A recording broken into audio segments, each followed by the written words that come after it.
Boa noite a todos. Boa noite. Hoje, 17 de junho de 2019, nós estamos reunidos para estudarmos a obra Revista Espírita. Nós hoje iremos iniciar o mês de agosto de 1859, tá? Da Revista Espírita. Finalizamos a semana passada, julho de 1859, agora vamos iniciar agosto de 1859. O estudo será conduzido pela nossa querida irmã Carla na leitura e no comentário e a nossa querida irmã Aramita. Caso necessário, a gente também comenta um pouquinho, tá? Que o nosso Senhor Jesus possa envolver as meninas e conduzir a todos nós nesse trabalho que nós realizamos no nome dele. Mobiliário de além-túmulo. Extraímos a seguinte passagem de uma carta que um dos correspondentes do Departamento do Jura enviou à Sociedade Parisiense de Estudos Espíritas. Uma observação é que a França ela é dividida em departamentos, então é como se fosse uma cidade. E esse departamento do Jura, entendeu? Assim, não é um estabelecimento, é uma cidade da França. Não, eles são divididos, a França é dividida em distritos ou departamentos, que são como se fossem as cidades e os estados aqui. Distritos e departamentos, né?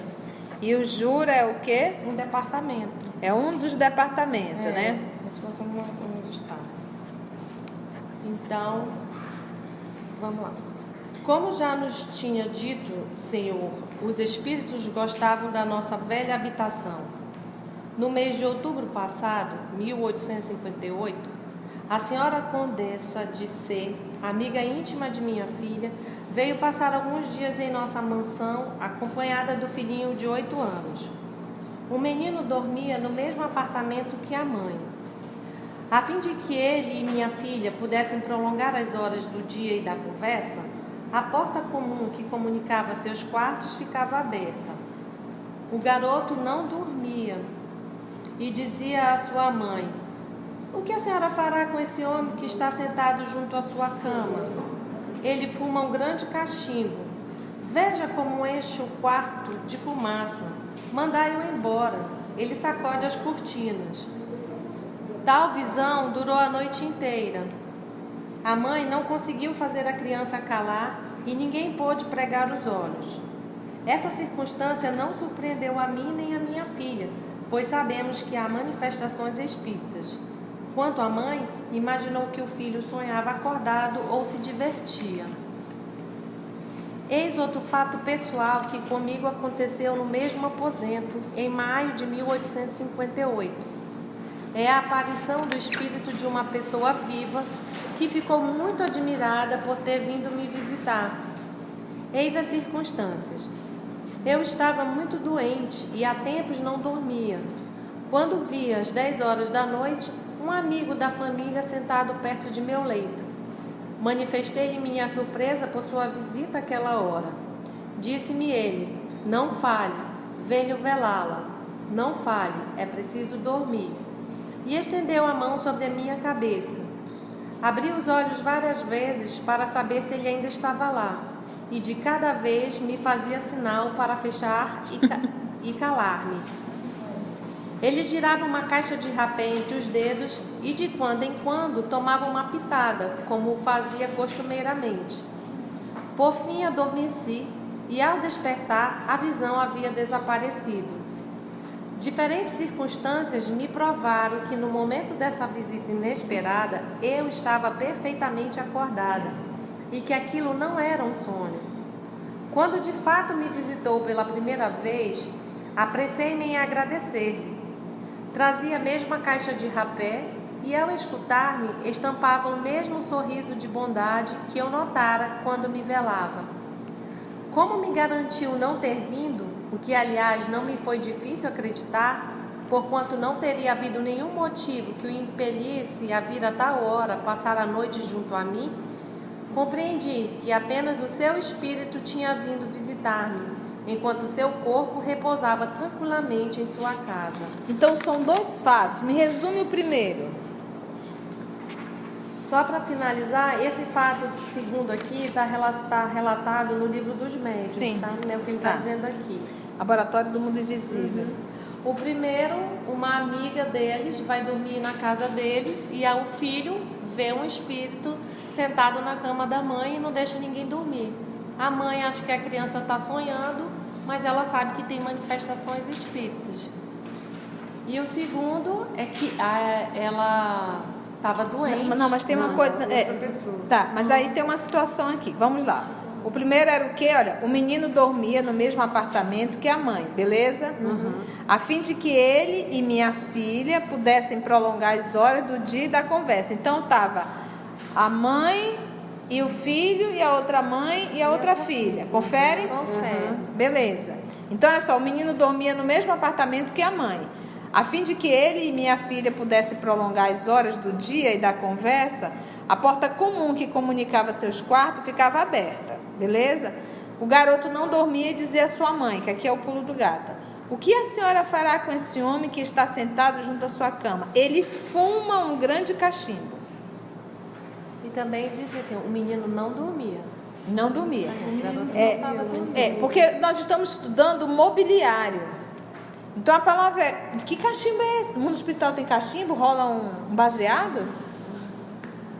Entendeu? Tipo assim, quem fuma vai aparecer um cigarrinho? Tem uma droga lá para injetar? Que é um cachimbo. E veja o quarto É cheio tabaco. de fumaça. Exatamente. E ele ainda diz, olha, veja como enche o quarto de fumaça. Mandaram embora. Só o garoto via. A mãe não via nada. Imagina o desespero da mãe, né? Ou pensando que o menino estava surtado, ou que realmente seria fantasma. Estava sonhando. Ou sonhando. Veja como enche o quarto de fumaça, mandar embora. Ele sacode as cortinas. Tal visão durou a noite inteira. A mãe não conseguiu fazer a criança calar e ninguém pôde pregar os olhos. Ninguém, né? Essa circunstância não surpreendeu a mim, contando ela, né? Nem a minha filha, que era a outra mãe. Pois sabemos que há manifestações espíritas. Quanto à mãe, imaginou que o filho sonhava acordado ou que o filho estava se divertindo.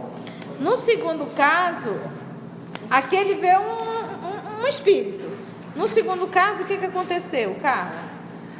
Ela estava doente, não conseguia dormir e viu um amigo sentado na cama com ela, velando. E ele tinha a caixinha de rapé na mão. Isso. Esse amigo estava encarnado ou desencarnado? Encarnado. Era uma pessoa encarnada, viva ainda, e que foi fazer uma visita a ela, né?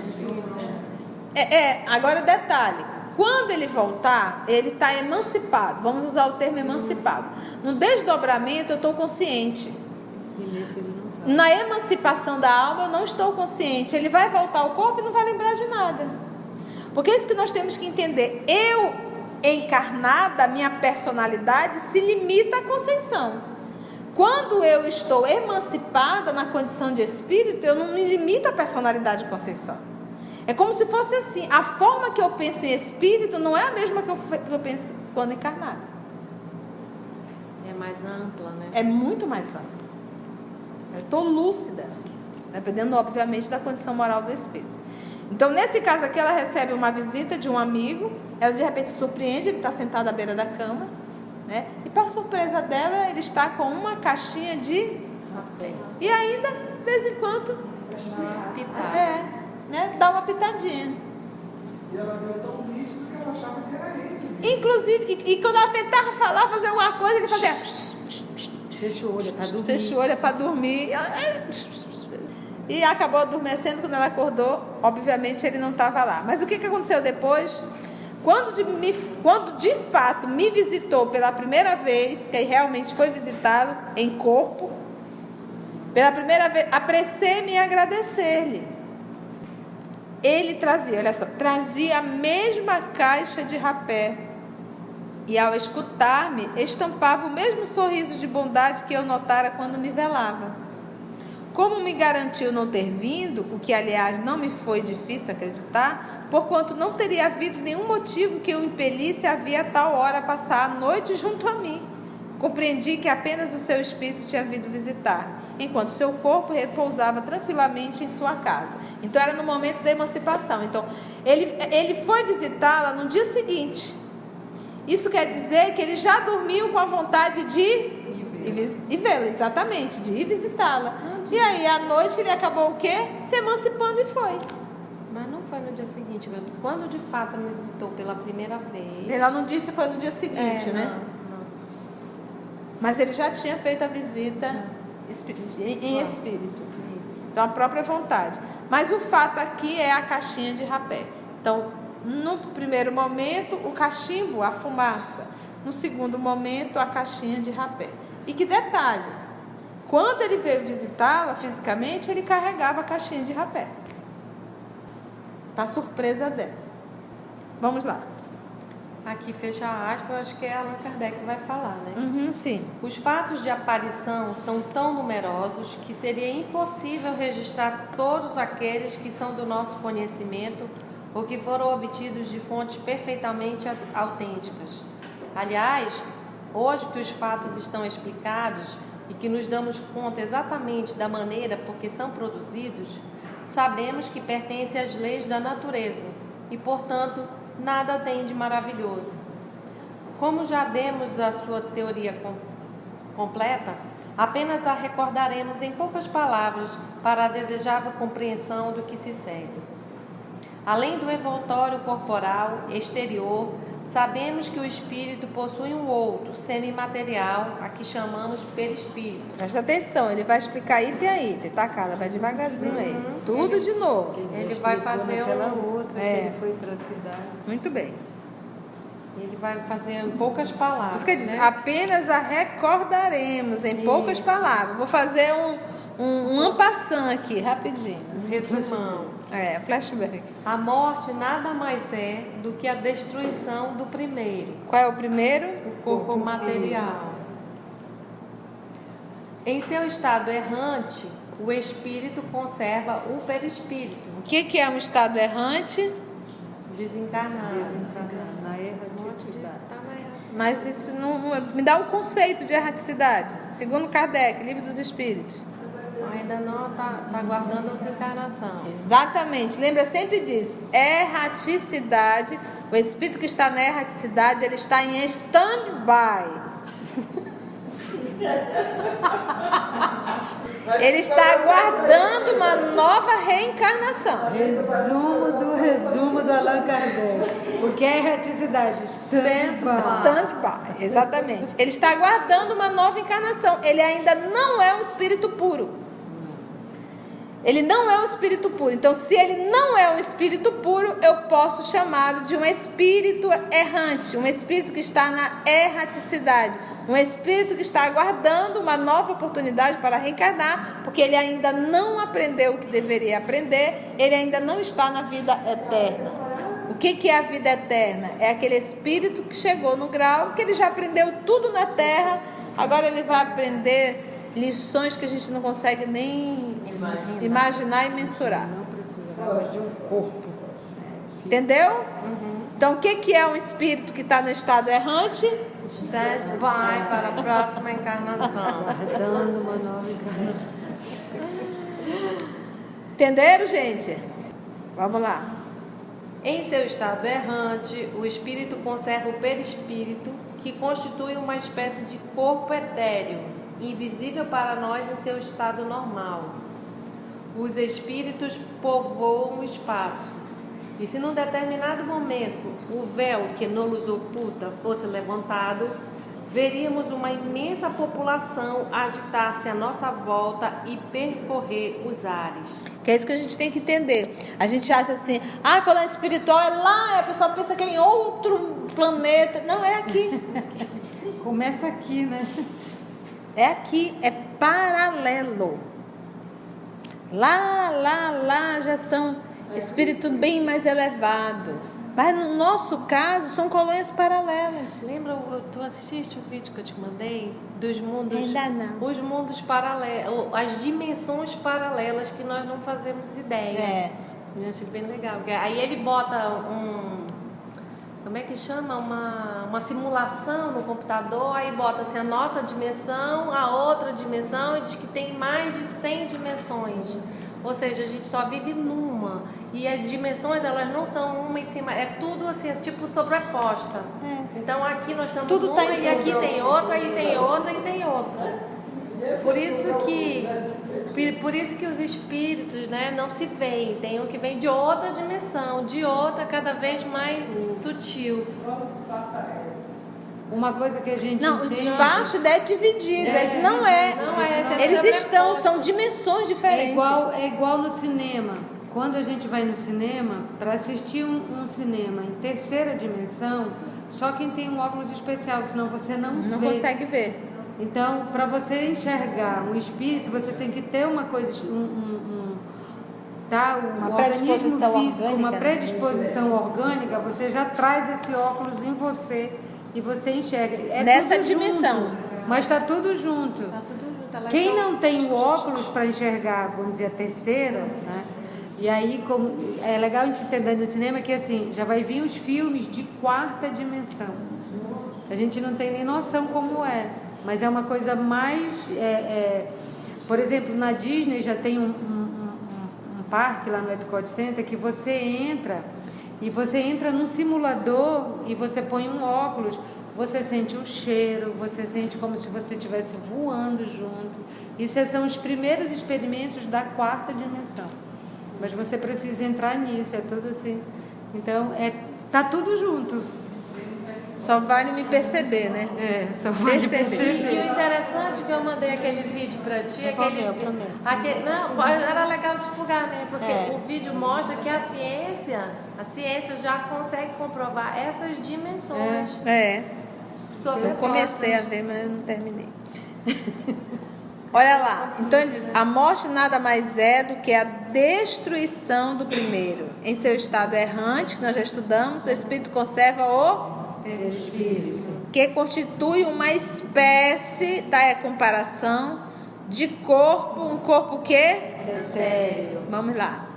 Invisível para nós em seu estado normal. Os espíritos povoam... Invisível para nós no seu estado normal. Se faz uma alteração no perispírito, ele passa a se tornar o quê? Visível. Às vezes até tangível, né? Tangível, palpável, exatamente. Os espíritos povoam o espaço. E se num determinado momento o véu que nos oculta fosse levantado, veríamos uma imensa população agitar-se à nossa volta e percorrer os ares. Tá vendo aqui? Agitar-se, uma população agitar-se à nossa volta e percorrer os ares. Temos-nos constantemente ao nosso lado, observando-nos e muitas vezes associando-se às nossas ocupações e aos nossos prazeres conforme o seu caráter. Opa! Essa informação é muito importante. Temos quem? Os espíritos. Constantemente ao nosso lado. Constantemente.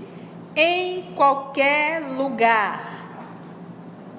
No teu trabalho, na tua casa, no banheiro. Na rua, na chuva, ou na fazenda, ou numa casinha de Mas Conceição, que bagunça é essa? Muito bem. A pergunta que não quer calar é se a casa tem a proteção necessária para não adentrar espíritos dessa ordem. Como é que a gente faz isso? Que você vai fazendo o evangelho? Não, é conduta moral. Porque eu atraio para minha vivência e convivência aquilo que eu sou. Então, se eu sou maledicente, espíritos maledicentes. Se eu sou tirânico, espíritos tirânicos. Se eu sou sexólatra, espírito sexólatra. Eu atraio. Como se eu sou uma pessoa boa que estou me esforçando, eu atraio esse tipo de espíritos. Então, às vezes sim, eles vão para todo canto. Espíritos da segunda ordem, ou espírito da terceira, mas que já está fazendo o movimento para a segunda, eles carregam um respeito muito grande, não adentram espaços, em hipótese alguma, íntimo. Mas espíritos zombeteiros e brincalhões, ao qual eu não tenho a proteção necessária, eles entram. Vai no motel, vá ver lá. Algumas festinhas, alguns forrobodó. Se a gente pudesse ver alguém virando uma garrafa de sei lá o quê, e se pudesse ver a quantidade de espíritos acoplados, a gente ia ficar horrorizado.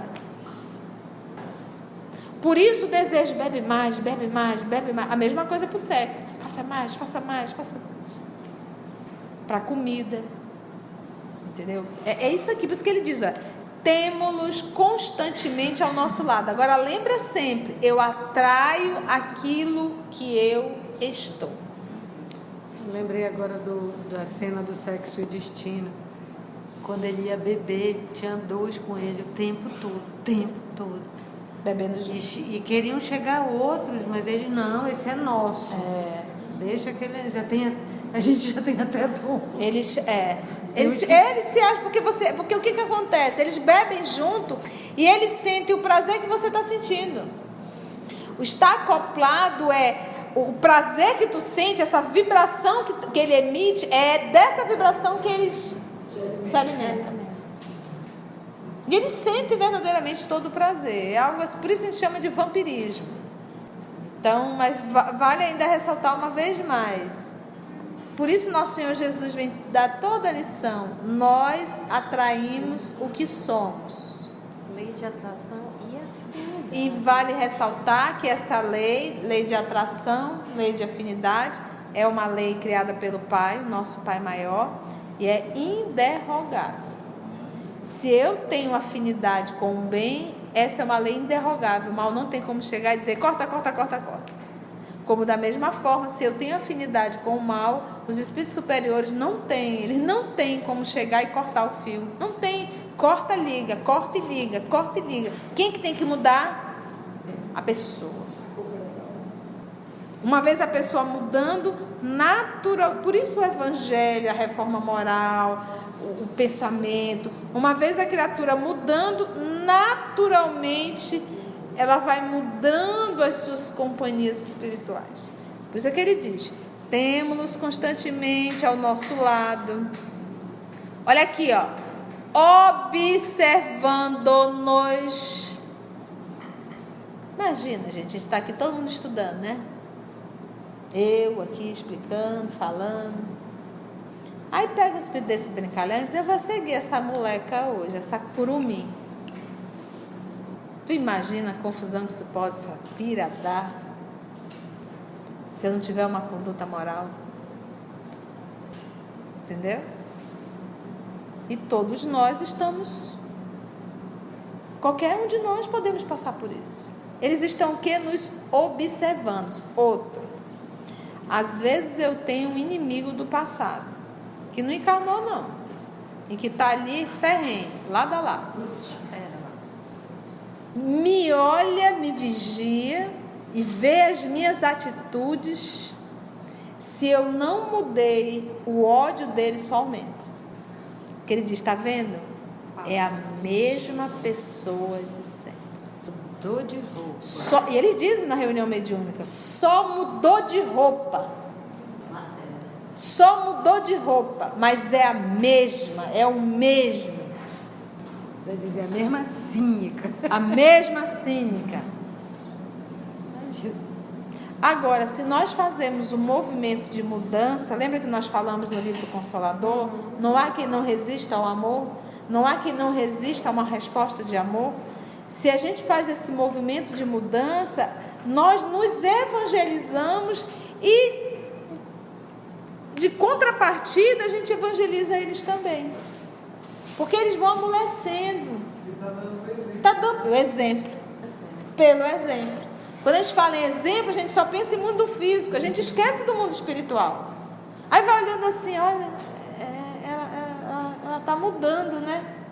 Parece que dessa vez vai. Parece que dessa vez vai. E aí eles dão uma trégua. Não adianta.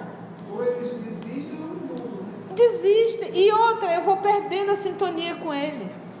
Mas se eu sou a mesma pessoa, cada vez a sintonia é maior ainda. Então, a lição do nosso Senhor Jesus é a cura de tudo. É a cura do corpo, é a cura da alma, é a cura das obsessões. Olhe bem, gente. O Evangelho de Jesus É a cura do corpo, é a cura da alma e é a cura das obsessões. Uma vez um ser evangelizado, ele muda totalmente a sintonia e passa a receber influência de espíritos superiores. Ele não vai mais ficar com aquele pensamento deprimente, deprimido. Ele não vai ficar com medo. Ele não vai ficar se sentindo inseguro. Ele não vai. Porque esse tipo de pensamento, o ciúme, o ódio, a inveja, isso tudo vai minando, vai acabando. Ele não recebe mais essas influências. Por quê? Porque isso não está dentro da gente. O ciumento ou a ciumenta, aquilo dentro de si, um espírito pega, identifica e nos leva ao inferno.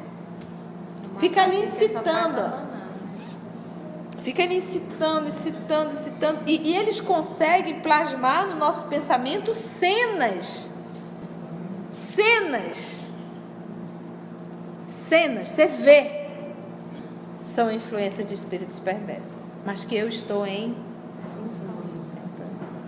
entrelaçados. É bom isso, falar que assim, não tem vítima, que é uma coisa, a gente vê que o Allan Kardec fala, depois que a gente foi criando essa coisa de achar que o obsidiado é vítima, né? Ele não é vítima, ele é uma via de mão dupla, ele aceita, ele quer, ou pelas atitudes dele, como ele diz aqui, pelo seu caráter. O obsessor não é um invasor, ele é um hóspede convidado. Muito bem, Carla. Gostei. Tem os meus. O obsessor não é o invasor, é um hóspede. Foi convidado por nós, através do nosso caráter, conduta, pensamento. Né?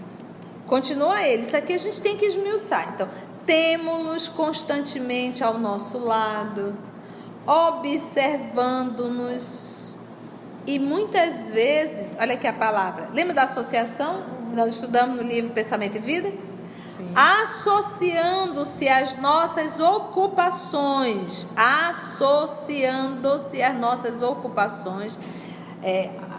o trabalho que eu faço, as minhas ocupações, de certa forma, eu tenho um espírito que se associa.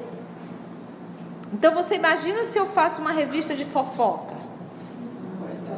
Eu tenho um grupo que trabalha comigo. Associando-se às nossas ocupações e aos nossos prazeres. Olha aqui, ó, prazeres. Conforme o quê? O seu caráter. Então, esse seu caráter, o dele e o nosso. Sim. Conforme o caráter dele, que obviamente vem o nosso também. Então, a gente fica assim, eu quero a presença dos bons espíritos. E tu é? Tu é bom? Tu tá te esforçando? Né? Porque é engraçado dizer, que os bons espíritos possam... Sim, mas o que tem feito da tua vida? Mereces a companhia dos espíritos nobres? O que eles vão ficar fazendo ao nosso lado? Eles não conseguem sintonia com a gente? Vai perder tempo? Não vai. Vai atrás de quem quer realmente aprender, quem está no trabalho, quem está se esforçando. E olha, gente, assim, a alegria é a parábola do filho pródigo. A parábola do filho pródigo, o filho que abandonou o pai, que quis a sua riqueza, que tocou o terror e que foi comer com os porcos. Depois de ter comido com os porcos, sabendo tudo que ele poderia ter com o pai, que é o que a gente faz. A gente vai comer com os porcos. A gente baixa o nível. Depois que a gente está lá no meio dos porcos, na lama, que a gente se toca o que ele nos ofereceu. Mas fomos nós que pedimos para sair. Mas é muito interessante que na parábola do filho pródigo, quando o menino volta, quando o pai vê, o pai já é um idoso, ele sai correndo. Segundo o nosso irmão Haroldo, e realmente é óbvio, na cultura judaica, um ancião jamais pode sair correndo. Porque é da cultura ele andar com cajado, bem devagar, bem com paciência. Não, ele larga o cajado e sai correndo. Ele não correu fisicamente.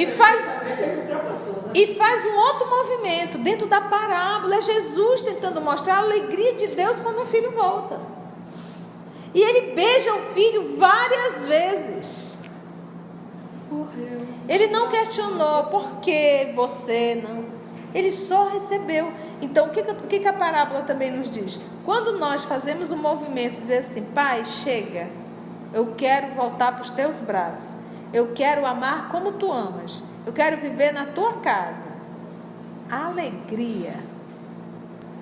Então, a espiritualidade nos recebe com tanto carinho e diz, vem que vai ser difícil, tu vai pisar em pedra, mas nós estaremos do teu lado, ao teu lado, segurando no teu braço. Tu pode até sentir dor, mas tu não cai. Porque o caminho que tu escolheste, tu colocou muitas pedras. E, gente, o caminho que nós construímos, nós somos obrigados a percorrê-los. Pé a pé. Vê bem o que tu põe nele. Vê bem o que você põe nele. Que nós possamos ver bem o que nós estamos colocando. Vamos ter que pisar. E outra cena, que eu acho que essa é mais complexa, é de repente você, no livro Memórias do Suicídio, nós vamos ver muito isso. Te convidar para sentar numa poltrona, ligar um telão, Assiste. e passa aqueles momentos da nossa vida que tu diz, pelo amor de Deus. Tem mais alguém? Vocês estavam gravando? Vocês estavam gravando, porque fica gravado na psicosfera, Não né? acredito que vocês fizeram isso comigo. E a gente revê as cenas. Com suicídio, eles revêem a cena do antes do suicídio. Momentos antes. Vai rever tudo. Tudo. Já pensou? Só eu lendo o livro já me dava um negócio mal-estar, uma coisa que, uma dor na coluna. Você imagina nós nos depararmos com isso? Tá, vamos parar aí? Nem o manto da invisibilidade, vocês querem saber? Não, vamos parar aqui. Vamos. Disciplina é tudo. É, eternidade. Foi bom o estudo? Então agradecemos ao nosso Senhor Jesus e até o nosso próximo encontro do livro Revista Espírita.